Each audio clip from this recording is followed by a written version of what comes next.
What's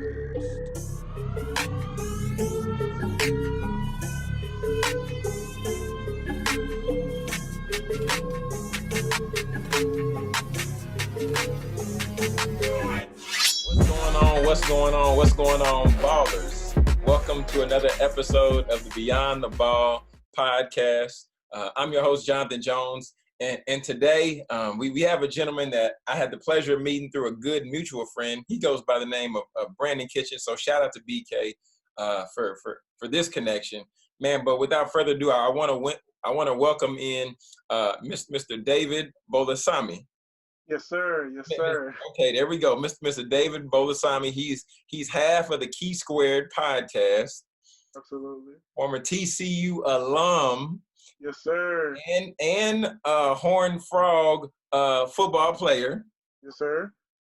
And then also, are you the founder of Fades4Grades? I am. I'm the founder of Fades4Grades. Oh, and the founder of Fades4Grades. Man, yeah. Welcome to the Beyond the Ball podcast, David. How you doing? Man, I'm doing great. First of all, thank you for having me up here. Before I start, I want to give a shout out to Cam Hollins, the other half of Key Squared. You know, he and I are the co-hosts of the podcast, and thank you for having me. Yeah, man. Yeah. So I was grateful for us to get the opportunity to have a little call, have a little chat, man, and then just hear about your story, hear a little bit about your background, man. For those people out there who may not know who you are yet, David, just give a quick elevator pitch on just who you are. Absolutely. So David Bolisomi, I was born in Congo in 1997, and there was a civil war in my country that year. So I was born a refugee, and we were refugees in Togo, small country in West Africa. Very few people know about Togo. And then when I was 11 years old, lived there for the first 11 years of my life. When I was 11 years old, my family got the reinstallation program, which is a program that the United States government offers, and they pick a certain amount of families from war-torn countries, and you have to go through all these different interviews and blah blah blah, and then if you get picked, you get past all of them, you get to get reinstalled in the United States. So that's how we came to the United States when I was 11, and then I lived in a small town in West Texas, Abilene, Texas. It's for me, coming, because in Togo we lived in Lomé, and Lomé is the capital of Togo, and it's a huge city, like millions of people. It's a really huge city. So to go from Lomé, Togo, which is like a huge city, to Abilene, Texas, which for me, I was like, well, this is the country for me. I was like, yeah. Then before I came here, I was scared of horses. I was like, man, I'm out to ride horses to school. This is going to be horrible. Oh yeah, I cried the whole entire flight from Lomé to because we flew from Lomé to JFK, and then JFK to DFW, and DFW to Abilene International Airport. I cried the entire flight from Lomé to JFK because I was like, I'm going to have to ride a horse to school. I'm scared of horses. And they don't have cars in Texas, which is funny because when I came to the United States, right, and I used to have arguments with people in class because I'm like, yeah, I'm from Africa, I'm from Lomé, and they would ask me do you see lions when you're in Africa? And I was like, yeah, at the zoo. And for me, I was like, why would you ask me that? And thinking back on it now, I was like, I thought there were no cars in Texas, so I guess that's. Oh God, man. So David, I'm glad you said that, man, because I think that's one of the biggest stereotypes out there that there is when we think of foreign countries or when we think of places outside the states. Mm-hmm. We have this idea that we just fabricate in our head. It's like, okay, so in Africa there's going to be lions, tigers, and bears just running around. Mm-hmm. Just like you said, you thought when you came to Texas there was going to be horses, but. Yeah. So ultimately, when you came over here, though, yeah, how was that adjustment? Because I know Abilene is. Yeah, I know Abilene country. So for me, it was country. But then being in the United States for 11 years, I realized that Abilene isn't as country as it can be. It gets countryer than Abilene. But the adjustments was interesting, right? So when I came to the United States, I didn't speak a lick of English. All I knew was hi and thank you. That's the only 3 words that I knew in the English language. And if you know me, I'm a talkative person. I love to converse with people. That's just who I've always been. So I'll be in class and people will talk and I'm like, dude, I don't understand anything these people are saying, and it's aggravating because people would talk to me, right? And I couldn't do anything, so I was just there and I like nod and smile, and I'm like in the back of my mind, I'm like, bro, like I need to find a way to learn English. So I was like, I'm gonna give myself 6 months, like the whole first semester, my 6 years. I was like, by the time I come back from a Christmas vacation, I have to understand this language. Like I can't go a full year and I make one friend, not be able to converse with people. Like that's not happening. So I would literally, I was in ESL classes, and I dove in. I was like, I read the book, listened to like my professor. When I get back home, instead of like talking to my family, I would just watch like the news. I would watch shows. I don't know what the heck was going on at first, but I was like, somehow, some way, this is gonna get ingrained in my mind, and I'm gonna know what the heck is going on. And it worked. It worked. Like I came back, and like my second semester, 6th grade, I was able to converse with people, and that made the transition much better because once you can speak the language, then you can integrate a little bit better. Mm-hmm. It took a longer time for the food though. Like where I'm from, we eat much more healthier Mm-hmm. than we do in the United States. And I'll never forget this. So obviously, they give you food for breakfast at school, right? Mm-hmm. And first day of school, right? I was excited, to go to school. I go in, and you get in line, you get your food, and it's a cinnamon roll, right? Put it on my plate. I get my juice. I walk back to my table, and I sat down, and I just stared at this thing because I was like, this doesn't make sense to me. Like it looks like cake, but it's like it's for breakfast. Like keep in mind, I'm from like we don't like you don't necessarily eat sugary things. So I was like, so they give people cake for breakfast, and I was just like staring at it. I was like, I don't know if I can eat this. And one of my friends, it became my best friend. He passed away now, but he looked at it. He was like, "Don't you want to eat that?" And I was like, "No, like I don't know if I can trust it." Like, and now obviously, I love cinnamon rolls like any good American. I love cinnamon roll. But he's like, it took a while. Mac and cheese was disgusting to me. Like the concept of drenching some like pasta and macaroni in cheese, for me, I was just like, why would you do that? Like, it did not make sense to me at all. And I thought a loaded baked potato was the weirdest thing ever. I was like, why do these people eat like this?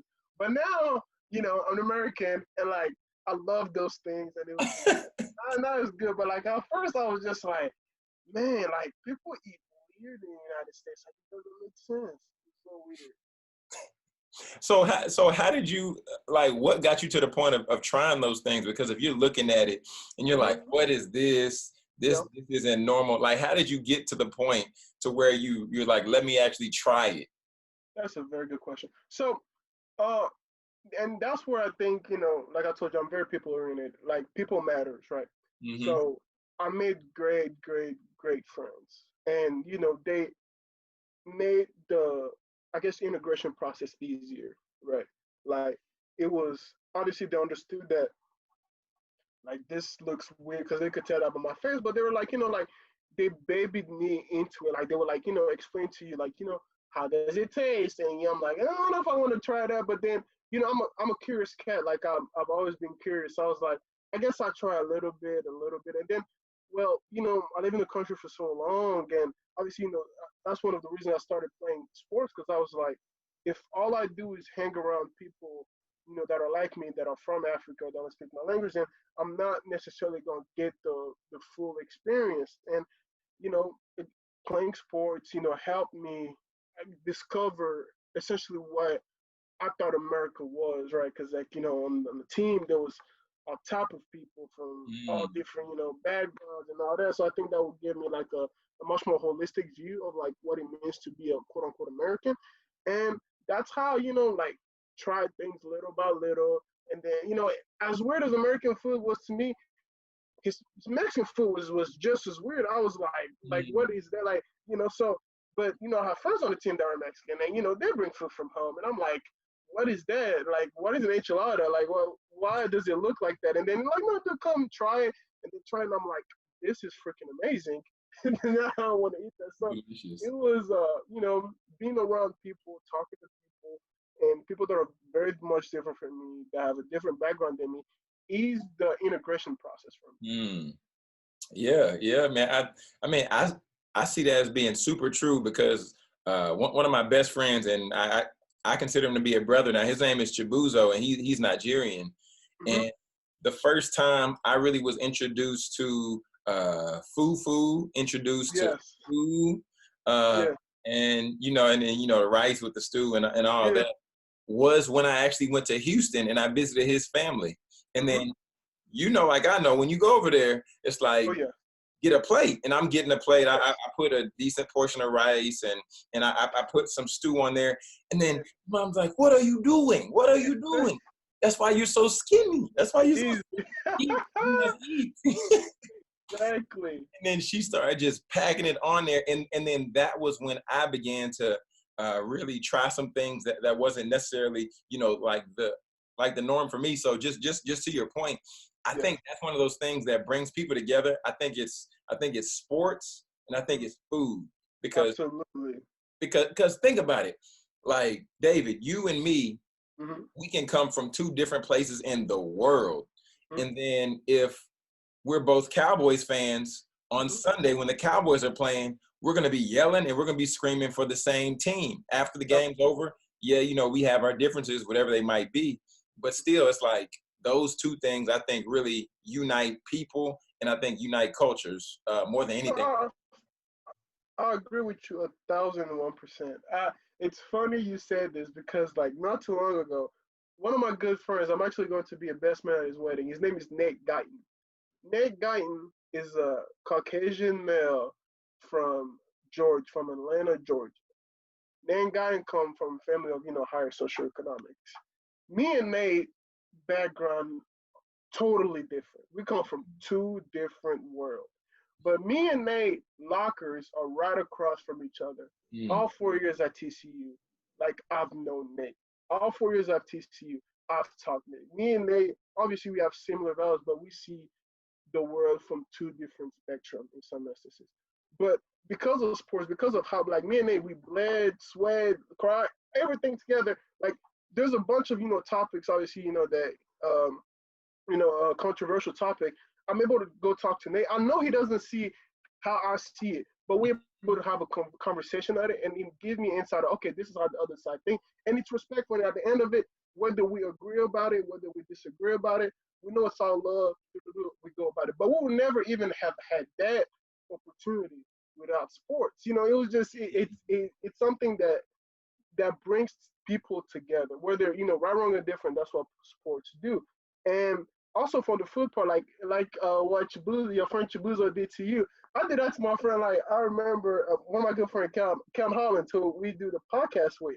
There's a Nigerian restaurant near Cedar Hill that we will go to, and like that's when I got him to try, like fufu. I got him to try like other like other foods, and like he had the same reaction that I did the first time I saw American food. He looked at it and he's like, "Oh no, David, come from Louisiana." He was like, "Man, I'm from Louisiana. We don't eat like this." I was like, "Man, just try, just you know what I'm saying." At the end of the day, it's me. Everybody like what I'm saying, a piece of me that's well cooked and well spiced. Just try one piece and let me know how you feel. And he tried it. And he was just like, "This is amazing." And it was just that's how you get people like to I guess try things that they won't necessarily try. And even for me, I got a chance to study abroad in China. Like I told you, I'm very interested in China. It's a country that fascinates me for different reasons, and that's one of the reasons why I'm learning Mandarin. And one of the things that like got me to like try to converse with the people like I guess like people look at me, I'm a big black guy, and they would just like stare at me. But like I come in and like we get food and sit at a table was food like because I'm eating their food and they're like, "You like this?" I'm like, "Yeah, like this is pretty good." And like it starts a conversation, and then it goes from food to what do you do every day? What's your daily life like? How do you feel about various topics? So yeah, food definitely brings people together. Everybody got to eat. Everybody got to eat. Everybody got to eat, man. And And then David, with you talking about food, I wanted to go back to the football aspect because you went to TCU for 4 years. You played football for 4 years. Talk a little bit about that experience because I mean, I know TCU is one of the most prestigious.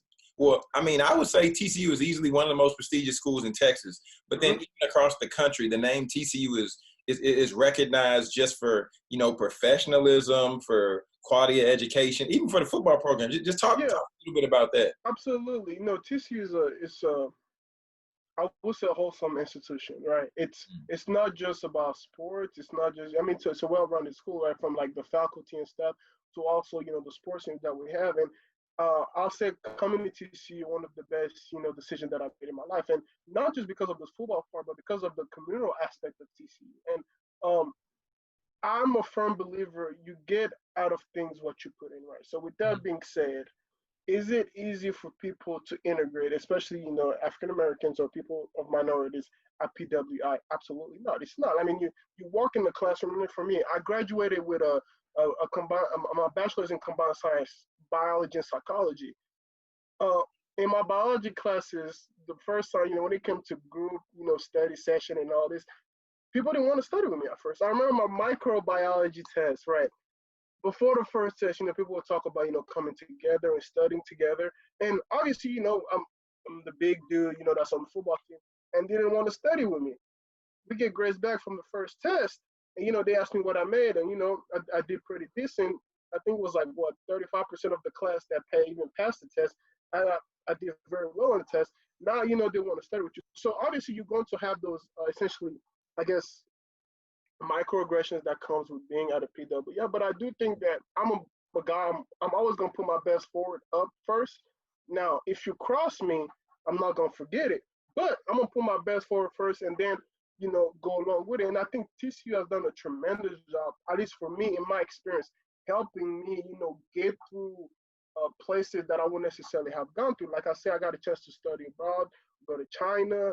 I mean, I got very good. Like our faculty that I email, like till this day, like I just graduated, just, you know, checking up on me, you know, talking about, you know, what's my next step in life, what I'm working on. I got a chance to pitch at a social impact challenge and got funding for a project that I'm working on in the community and working along staff at TCU to get those things implemented. But then on top of that, the athletic side of it, you know, has allowed me to do, you know, different things and explore those different facets of my life. And then, like I said, you know, me and my teammate Kelton got a chance to do a podcast, and I know some of my friends at other schools that wouldn't necessarily have cut it. So even though, you know, we might have had, you know, I guess getting the podcast started wasn't the easiest of route, we still were allowed to do it, and then we still were able to like push it whichever way that we whichever way we wanted to do it. So that was you know, the school opened a lot of doors for me. Yeah, and see, I think you hit on something that's really big, and I think sometimes people may overlook this being maybe being a student athlete, and it's the fact of what a good reputation will get you. Because like you said, you know, you went in, you did your work, and then now you've graduated. You played 4 years of football. You graduated from the institution, but now you have professors that you're either working alongside of or professors that are seeing what you're doing next. Because what you did, from my understanding, from what I'm hearing you share, what you did is you set yourself up for success by performing at a high level. And now there are teachers that are like, well, David, how can we help you? What can we do to further what you're doing? Because we believe in and we believe in your name. We believe in the work that you're doing. So, man, I want to tell you first. I want to tell you congratulations on graduating. Appreciate you, bro. Yeah, man, because I know that's not easy. And then you say you graduated with no student loan debt. No, sir, $0. Come on, David. So you got the degree with no student loan debt. Yes, You pitched at a social impact competition. You said. Yes, sir. And then now you're starting something. You're starting something in the community. Talk a little bit more about that. You told me about you starting something in the community. Yeah, so I got a chance to pitch at the social impact challenge, and the whole premise of that challenge was for students or faculty at TCU to come up with an idea, and then it was like Shark Tank, but your idea had to do something involved, in the society to help society. So there were a bunch of groups that got to pitch their idea, and my pitch won first place, and then I got funding for Fades4Grades. And Fades4Grades is an idea that I had that uh, which goal is to bring to rise the value of academia in low socioeconomic neighborhoods. And Mm. the reason for that, my whole mindset behind that was especially for African American males. Why did I focus on African American males? Because if you look, like before this, you said something that was very true that I agree with. Facts are facts. You can't go against that. Mm-hmm. If you look at our counterparts, our African American women, they are winning from an education point of view. They're, I think, if not second, third highest educated in the country. And Mm-hmm. if you look at entrepreneurship, Mm-hmm. African women are within the past 5 years the most rising demographic of entrepreneur in the United States. Yeah. Our women are doing their freaking part and they're winning right now. We are not. We have room. We need to catch up. And that's not saying, I'm not one of the, I don't like, being negative. That means there's an opportunity for Mm-hmm. good to happen. And I think one of the things can, that can and will help that is to bring back the value of academia for young black male. And the reason for that is most often than not, when people see a young black male, the conversation that they have with that child is uh, towards sports. I'm gonna take my story for example. Right, I'm 6'6", black male. The first thing everybody asks me as soon as they see me is what sports do you play. That's the first thing. It doesn't matter that even like people that know that I'm interested in so many things, travel to China, do all these different things, social. One of the conversation that they want to have with me is towards sports. Now that doesn't mean I'm not saying that's necessarily bad, but if that's the only thing that you are putting into your child, that like I don't think your that child is going to reach his full potential. Why? Because if you look at the numbers, because again, facts are facts, that child is most likely not going to play professional. But that is all right. Like that's the thing. I like saying that. That is totally fine. Like Mm-hmm. the fact that your male child is not going to play in the professional league is something that is totally fine. Because when we analyze the numbers, he is going to make way more money doing something else than playing sports inside. Now, why does that matter? If you do not prepare that child from the very beginning into setting himself up through academia to make, those funds, which is going to bring not only himself but his family socioeconomic level higher, then he will never get the opportunity to essentially blossom as a person. And I'm a firm believer that society are shaped by thinkers. For you to think, essentially, you have to learn how to think. Not saying that sports don't teach you how to think, but sports only teach you one facet. I'm an avid reader. I love reading, right? And I think one reason that I love reading is through academia, like through having conversations with people with PhDs. Because for you to have a PhD, you have to have read a lot. It doesn't matter what your PhD is in. Part of Mm-hmm. the curses of you getting a PhD is for you to have read a lot. So you're well read. So all these different things you learn through academia, but most often than not, our conversations that we're having with our youth, or black male youth, is towards sports. So I was thinking, okay, what is the area in the black community that can be used for socialization, that can be used to push this message of you know uh, push academia forward. And I remember I was reading a book about the civil rights era, and one of the areas where people congregated to talk about where the next march was going to be at, things that were happening in the community, through the nation, was the barbershop. And I remember when I read that, I laughed because I was like, the barbershop? Like, I go to the same barbershop, right? That I've been going to that barbershop for a while. And I was like, I know what I talk about with my barber. And it is not what's in this book. But that's when like the light bulb went in my head. I was like, whoa. I was like, so you mean to tell me the barbershop is a place where this can happen? Like this is something that is very positive. Now, obviously now when we talk about the barbershop, it's the mundane thing, music videos, sports, just idiotic things. But I was like, this can be flipped for good. So I was like, okay, humans in my psychology classes, we learned that humans are pushed by incentives, right? So for I need to find something that not only incentivizes the barber to push that conversation further, but also the parent to feel comfortable, like bringing their child into that environment over and over again to incentivize this idea of academia being pushed forward. So that's when it clicked, to talking through the Idea Factory. We have a great program at TCU called the Idea Factory, and it's a place where any students at TCU campus can go through, and you can basically talk to Dr. Grau or Cedric James, and they help you think you through ideas through the ideation process. Really great place. So I went in and I was like, Cedric, I have this idea to do, like I think I can make it work. This is what it is, and explain everything. And that's when we figured out the missing link was a vision board. And what's a vision board? Is basically just like a board, right? And before that, I had to do like research. So I had to like walk to random people. Like I'm a big black male.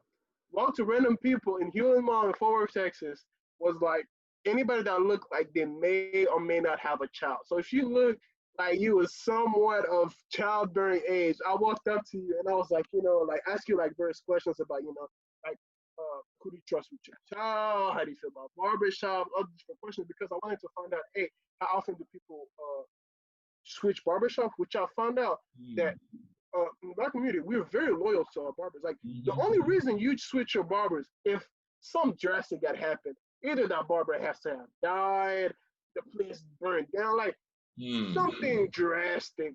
Black males very rarely switch from their barber, which is very good. So that means that there's trust there. Because you see that person over and over and over again. You trust that person for your hair, and you go in there over and over and over again so that socialization process can happen there. So I was like, okay, boom. So it's the place there. So I was like, I brought the video. I was like, I brought barbers the idea of a vision board. I was like, all I need y'all to do is when the child has a report card, put the report card on the vision board. Now, how does that incentivize the child? Well, every report card they have on that vision board, they get a free haircut, right? So that's less money out of his pocket or the mother's pocket. So that's incentive on both sides. And on top of that, the parents feel much more comfortable bringing that child there because they know that that barber is keeping their child accountable for their grade. But even on top of that, the mere fact that the parent knows that a child is getting kept accountable by the barber incentivize the parent to keep bringing that child there. So even though you get that free haircut, then that parent is going to bring that child around, which is going to keep putting money in your pocket. And it creates this ecosystem in which everybody is winning. Not only does the barber keep his place as a leader in the community, because they want to be a leader. They know that they have a place in the community, but it's something that is helpful for good. And that's basically the idea behind Fades4Grades. David, man, this is so good. David, I'm gonna have to bring you back, man. We about to run out of time, but man, I'm really enjoying this because I mean, when we had our first conversation offline, we kind of talked about this, but we didn't really get into your story or nothing like that. But man, this was so much better than I thought it was gonna be. I thought it was gonna be good, but man, this is I'm really enjoying this, man. I'm definitely enjoying this, and man, grateful for what you're doing with the Fades4Grades, and man, dang, that's good, David. Thank you. Good job, man. You're doing some amazing stuff, like really, because you're really setting people up to create a legacy of leadership, because barbers. People are loyal to their barbers. The barbers are typically loyal to their shop, but there are new barbers coming in because there's always like one new barber every so often. Yes. They may or may not like that shop and they might go somewhere else. But either way, if they're getting exposed to the Fades4Grades, then that's something that could be incorporated. Absolutely. Elsewhere. Man, David, this is so good. Dave, we're going to bring you back. We're going to bring you back. We're going to talk a little bit more about Fades4Grades and just seeing what you're doing. But before I let you go, David, you're a former football player. Absolutely. And you've heard of something called the 2-minute drill, right? Yes. Yes. Okay, cool. So I'm about to go ahead and put you through, because on Beyond the Ball, because you're exemplifying what Beyond the Ball is for and what it's all about. But now I want to put you through the 2-minute drill. There's going to be a couple rapid fire questions. Okay. And then you're going to just hit them off. Okay. And then I'm going to let you go, man. I'm going to let you. Got you, man. So are you ready? I'm ready. All right, we're going to go ahead and get into it. Here we go. Favorite food? Well, burger. I love a good burger. Okay. What book are you currently reading? Well, I just got done Talking to Strangers by Malcolm Gladwell. He's my favorite author. I've read his whole, like, I've read everything that man has written. So I just got done Talking to Strangers. I've been picked up my new book yet, but I should have a new one within next year. Gotcha. Okay. What's your quarantine Netflix show of preference? I'm rewatching Game of Thrones right now. I'm a huge Game of Thrones fan. Here's a nerd fact about me. I took the Game of Thrones class at TCU when it first was available. I'm a big Game of Thrones fan. So yeah, I'm watching it. Okay. Your all-time favorite movie? The Godfather. First one. Okay. What's your favorite quote? From The Godfather. Okay, I'm going to mess this thing up, but it's when the baker walked into the Godfather's room, asking for help because he was basically his daughter was getting like harassed, and like he asked for help, and the Godfather looks him in the eye, and he tells him, you come to my wedding. Don't even call me Godfather. You don't even kiss my ring, but you ask me for my help. And he like goes on and he was like, but I will help you because your family is on that. But it's like, don't forget that I helped you when it comes time for you to pay. Okay, and then what's one tip that you would give to a current student athlete? Man, one tip: being an athlete, you're going to be asked to give everything to your sport, and you're going to, because that's part of being competitor, and you're going to give your all to your sport, emotionally, physically, just everything to your sport. Don't feel like that's the only thing that you can give your all to. I'm not of the mindset that like all your energy can only be at one thing. No, like humans are amazing creatures. Like we really are. Like I'm a big history nerd, right? So like you look at like the accomplishment that humans have been able to accomplish throughout time. It's just amazing. Think about the pyramids. Think about the pyramids. Think about like how heavy those are tons, right? They didn't have any of the technology that we have today, but somehow, some way, they found a way to stack all those heavy bricks together and create that one. Like think about like the strides that we have made, like scientific wise, all those different things. So the limitations that we put on humans it's all in your head. Like I believe as long as know what what you want, and you can put your all into various things. Now that doesn't mean that some won't have to give, because you can't have your cake and eat it too. Something is going to have to give, right? And that's something I told my teammates all the time. I was like, when they ask me, how are you able to do sports and like put your all into school and things that you do off off campus, I was like, some had to give. And like that means you might not be able to go out as often. That means you might be in environments that you won't necessarily feel the most comfortable at, but that they're going to put you at a different pedestal in life. But you can don't think that sports is the only thing that you can give your all to, because that's a lie. Boom. There it is. Yeah. There it is. Man, today, today I enjoyed myself. Today I'm glad that we had the opportunity to bring on Mr. David Bolisomi, yes, founder of Fades4Grades. Yes, sir. Thank you. TCU alum. Yeah. Go Frogs. Go Frogs. Go Frogs. But man, David, thank you for taking the time and hanging out with us today. And man, if I could be a resource to you in any way, please let me know. Absolutely. But everybody, David, where can people find you? Where can people follow you? I'm a big LinkedIn fan. I don't use social media that much. Like I get on Twitter for laughs. I get on Twitter for laughs because I call them the Twitter population. Twitter population is the most hilarious people on earth. So I don't have social media on my phone. I download it for an hour like every night. So I would download Twitter for like an hour, and I would just scroll for that hour and just laugh because there's it's entertainment. I give them that. But I'm big on LinkedIn. So if you want to reach out to me, just my name is David Bolisomi, Bolisomi on LinkedIn, and I'll make sure to reach back to you. David, man, appreciate you hanging out with us. And everybody, thank you all for rocking. Thank you all for listening.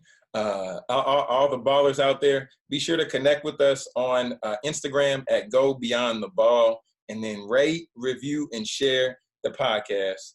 My name is Jonathan Jones. We had the pleasure of hanging out with Mr. David Bolisomi, and this is Beyond the Ball. Thank you. Thank you.